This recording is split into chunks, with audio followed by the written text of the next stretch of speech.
Hello, I'm Katherine Buckland, and for today's Heritage at Home, I thought we would look at Summerdown Camp, but particularly some of the people who were either working or were convalescing there as wounded soldiers.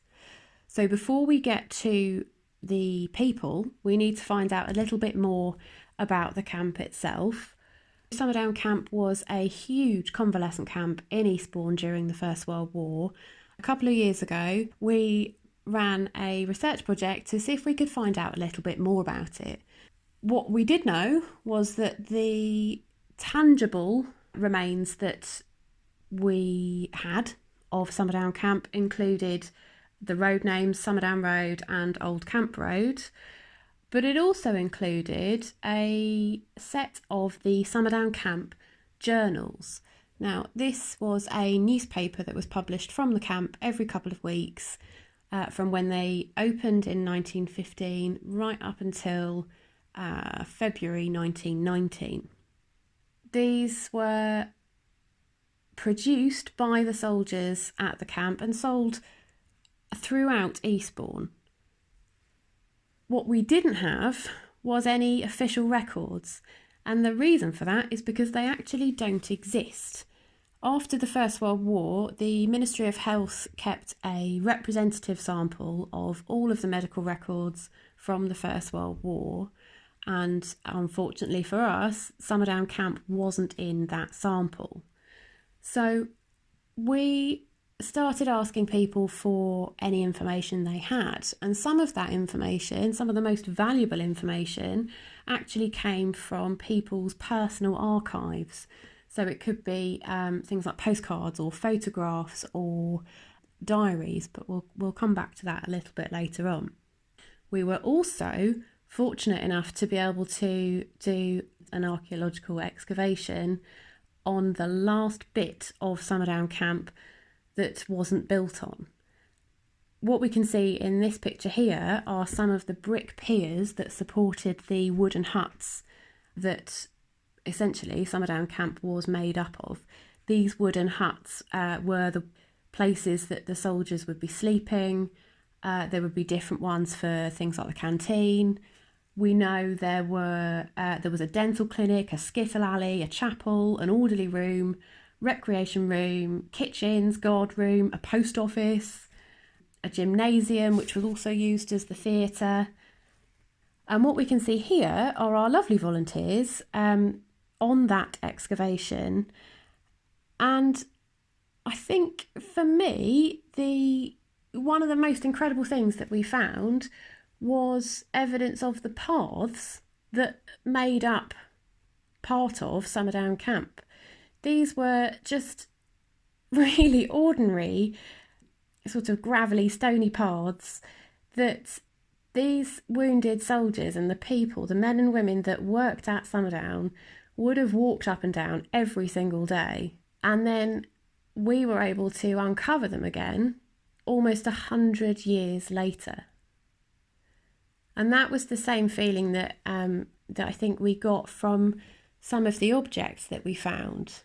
This silver shilling on the bottom there, for example, could have been one of the king's shillings, one of the coins that enlisting soldiers were given. And the picture right at the top there is the remains of a YMCA mug that was found underneath one of the wooden huts. We were excavating quite close to where the latrines were on the site of Summerdown Camp.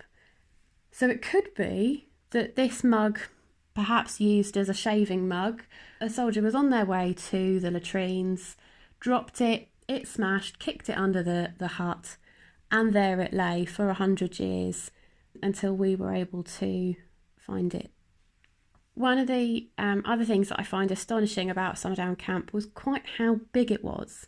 The camp itself was able to treat over 150,000 soldiers throughout the First World War and could hold up to 3,000 at any one time. So would have had a huge impact on life in Eastbourne, as well as the lives of all of the soldiers who were coming into Eastbourne to convalesce, to get better at this camp.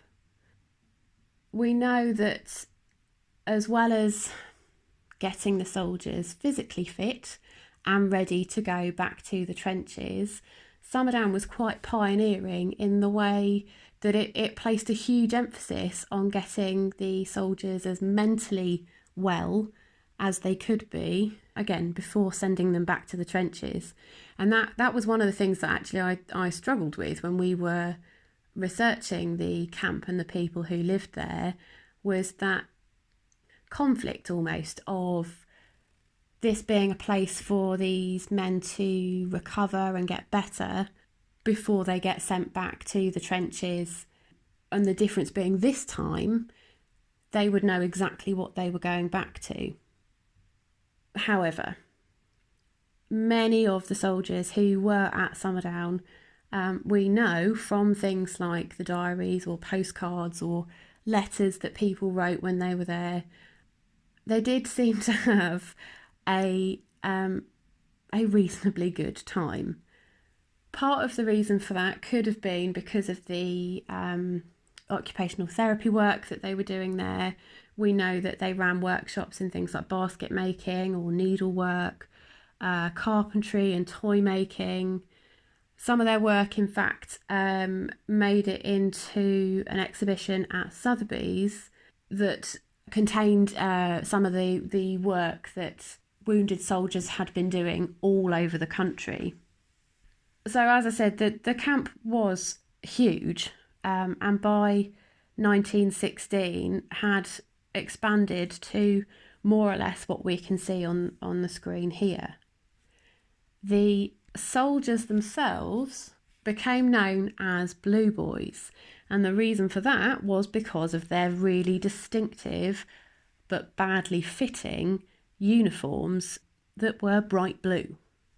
There were a couple of reasons for having these uniforms. First and foremost, it was so they had something other than their khaki uniforms that they had been wearing in the trenches or wherever they had been wounded. But it was also so that they were distinguishable from perhaps conscientious objectors. So because the soldiers from Summerdown were allowed to leave the camp after 1 o'clock, they were able to walk around Eastbourne in these blue uniforms, and anybody that saw them could be sure that they had served in the war and they had been wounded. We know that the soldiers were definitely allowed out of the camp because we've got some quite funny anecdotes from some of the women that were working there as cooks who describe trips out into Eastbourne with these soldiers. On one occasion, the soldiers hadn't been able to get passes to leave the camp, so rather than walking into the camp down what is now Old Camp Road past the guardhouse, they had to lie on the golf course and crawl in to the camp through the sort of back of it, really, when there were no guards around. We've also got a letter from Colonel Bostock, who was in charge of Summerdown Camp, pleading with all of the local publicans to stop serving these wounded soldiers in the pubs, possibly because they were coming back into the camp in a slightly worse for wear state. But the fact that they weren't allowed to carry their own money, these uniforms specifically had no pockets in them to try and stop that happening. But if you can imagine seeing one of these wounded soldiers around in Eastbourne, if you had a relative who was fighting in the First World War, you would probably be desperate for any news you could possibly get. So the invitation for some of these wounded soldiers to join somebody in the pub for a drink to get any news they could was probably quite frequent. So I mentioned earlier about how pioneering the camp was. These rings are actually in the Imperial War Museum collection, but when we were excavating the last bit of Summerdown Camp, we found this brass ring with the initials SCHE on the front, which we think stands for Summerdown Camp Hospital, Eastbourne. So this could be another one of the objects that were made on site at Summerdown Camp, perhaps as part of their recovery.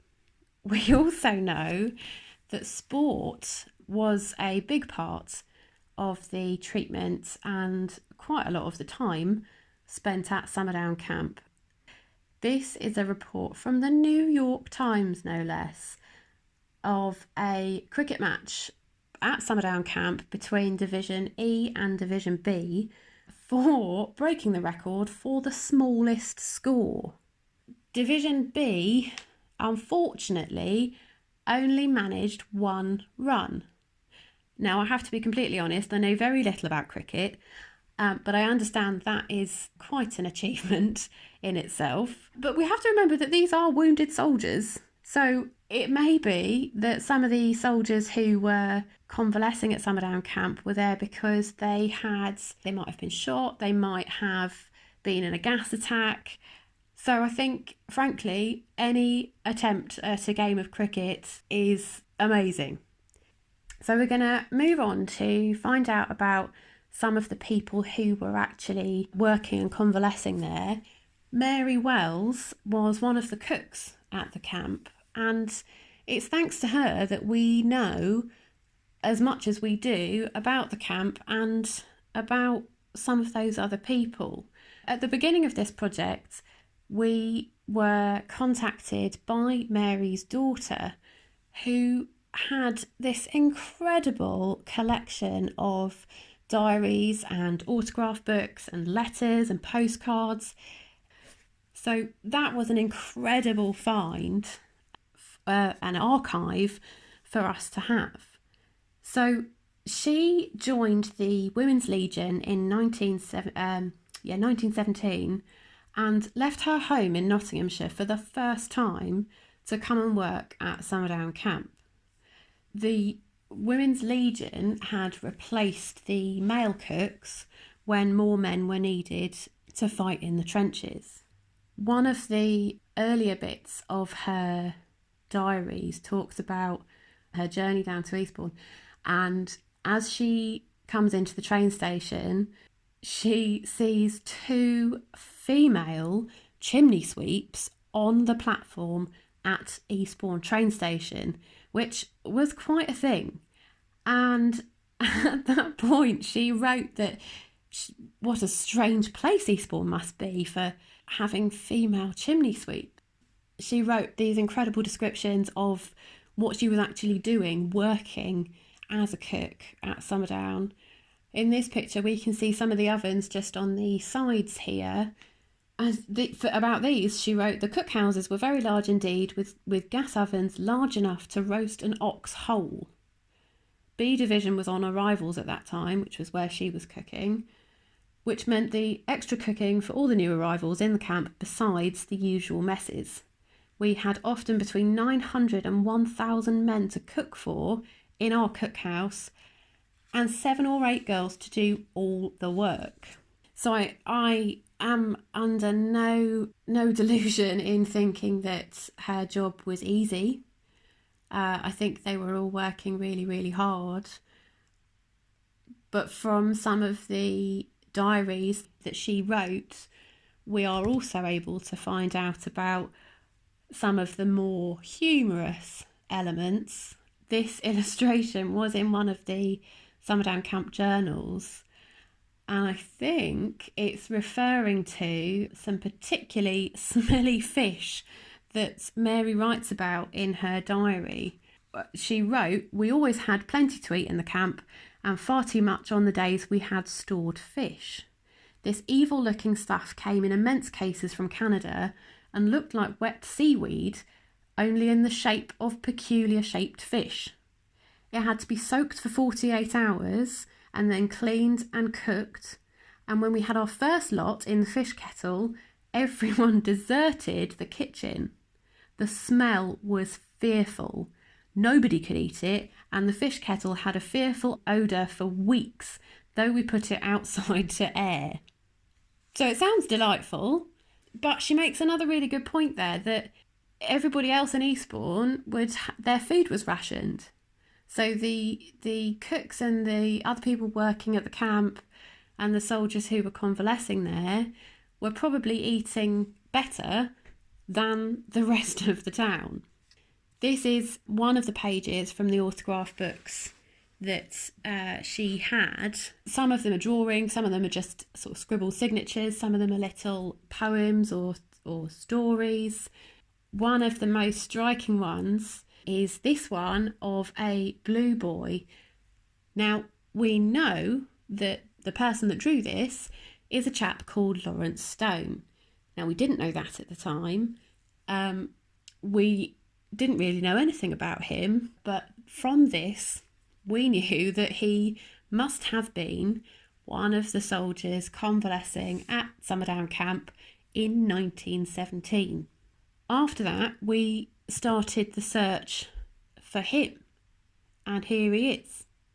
He was born in Berkshire and was actually an advertising artist in London before the war, and was wounded in 1917 and then came to Summerdown Camp. He became one of the resident artists there and drew the advertising images for the Nuts Camp Comedy Company. They were the sort of drama or performance group at Summerdown, made up of some wounded soldiers, but also some of the men from the Royal Army Medical Corps who were there working and staffing the camp. There was a suggestion in one of the Summerdown Camp journals that if you were part of the Nuts Camp Comedy Company or the Blue Boys Orchestra, you would more than likely stay at Summerdown for longer than you might if you weren't part of these groups, because providing entertainment for the wounded soldiers there was really, really important. But the Nuts Camp Comedy Company also performed throughout Eastbourne in the Devonshire Park Theatre, in the Pier Theatre, all over the place. And they were able to raise quite a lot of money for the camp itself. These are some of the drawings or the advertising images that one of the productions used in 1917. This was for a performance of Fluso the Flyer, which was on at the Pier Theatre in 1917. Like I say, it was just one of their performances. They had many. We don't know what happened to Lawrence after he left Summerdown Camp. We know he left there in April 1918, but after that we haven't been able to find anything else about him. So if you do happen to find out any more about Lawrence Stone, we would love to hear it. Now, our next person is Arthur Terrell. We only found out about through one of Mary's diaries, and she actually wrote quite a lot about him because they became friends during his time at Summerdown. He was wounded in 1916 and he was quite badly injured, so spent quite a lot of time going backwards and forwards to hospital and Summerdown Camp and back to hospital again. He was actually discharged in 1918 for being medically unfit. So he was one of the soldiers who didn't go back to the trenches.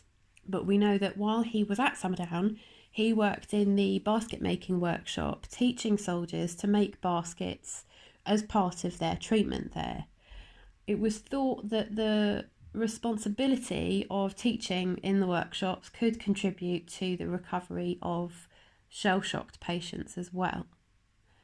Like I said, he became friends with Mary and stayed in contact with her through his various trips back to hospital and and obviously when he was at Summerdown, but they seem to have lost contact when he was discharged from the army. Before that, though, he was given 2 nicknames by the cooks at Summerdown Camp, one of which was the glue pot, as he used to come into the kitchens to melt glue for making baskets, but also the professor, because he wrote poetry and was studying to be a great writer, according to Mary. We do know what happened to him. He moved back to his family home in Plumstead and lived until he was 83 years old. Although we know where he went after leaving Summerdown Camp, we don't know anything about really the rest of his life. So again, the research for these, finding out about these people, is ongoing, and we are always looking for more information about Summerdown Camp and the people that either worked there or were convalescing there.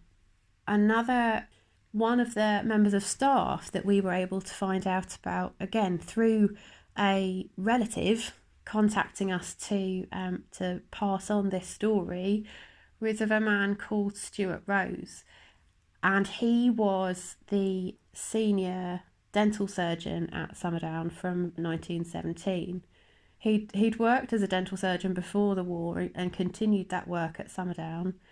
He would have carried out extractions, some of the dental work that still happens today, but he would also have taken impressions for vulcanite dentures, and quite a lot of the soldiers at Summerdown would have been recovering from fractured jaws, so he would help them learn how to eat and how to speak with artificial teeth as their jaws healed. And Mary Wells, in fact, writes about having to cook slightly different food for these soldiers, mostly sort of easier to eat, smaller food, specifically for them.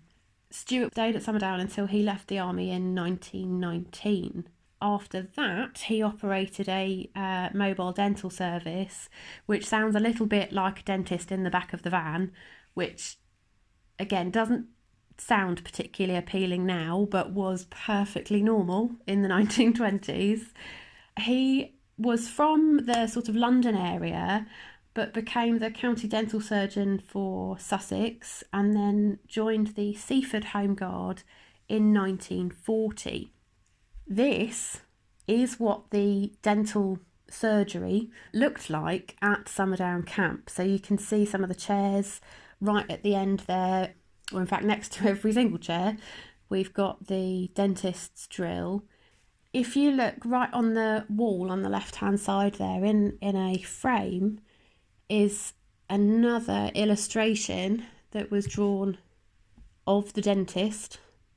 I don't think they used golf clubs as tools, but this illustration again appeared in the Summerdown Camp Journal, but was drawn for Stuart Rose, and his family still have the original version of this illustration. So another person that I think was really important in the treatment at Summerdown Camp was this woman called Pauline Paget, and she founded the Almeric Paget Military Massage Corps. And although they've got a slightly suspicious sounding name, they were doing quite a lot of work that was similar to physiotherapy. They really did some incredible work in the recovery of these wounded soldiers. Her story is that she was an American heiress who was married to a British Member of Parliament. The Almeric Paget Massage Corps was started by her in her house in London and was just treating a few wounded officers that had come back to England. And she had a visit from the Director of Army Medical Services, who was so impressed with the work that she and the sisters in the massage corps were doing, that he wanted her to trial that kind of service at Summerdown Camp to see how it would work on a larger scale. So Summerdown Camp was in fact the first place to have the massage corps, and it was such a success there that it was then rolled out across all other convalescent camps and military hospitals in England in the First World War. Pauline Paget, her story has an abrupt end. She actually died in 1916 after a short illness, but she had already become known as the Angel of Summerdown and was often there. She used to stay at Compton Place, and her work through the massage corps did then live on. As I said, it became a huge operation throughout the whole country, but it did start in Eastbourne at Summerdown Camp. Towards the end of the war, things were able to start sort of winding down a bit at Summerdown Camp.